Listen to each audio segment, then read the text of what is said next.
អ្នកទាំងគ្នាបើសិនជាអ្នកចង់អស់បន្ទុកអ្នកគ្រូជនជាតិបារាំងខ្ញុំទើបតែប្រាប់ពួកខ្ញុំថាបើសិនជាពួកខ្ញុំអត់ចេះពាក្យអត់ចេះប្រើពាក្យ malgré ដែលជា concession មួយបើសិនជាយើងអត់ទាន់ចេះប្រើប្រាស់វាទេហាមប្រើដោយសារមានគុណសិស្សជាច្រើនប្រើខុសដោយពួកគាត់ប្រើពាក្យ malgré ជាមួយនឹងគឺដែលយើងអត់ប្រើអញ្ចឹងទេចំពោះពាក្យ malgré យើងប្រើជាមួយនឹងនាមក្រុមនាម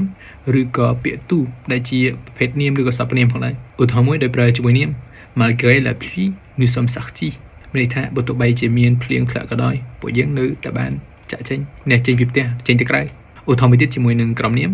malgré les nombreux obstacles le projet a abouti មានន័យថា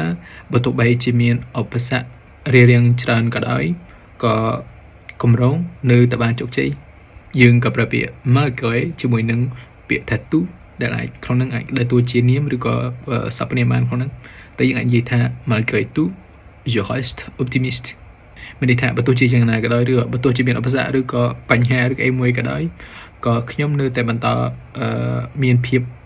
វិជ្ជមានឬក៏បន្តមានភាពសុទិដ្ឋាននិយម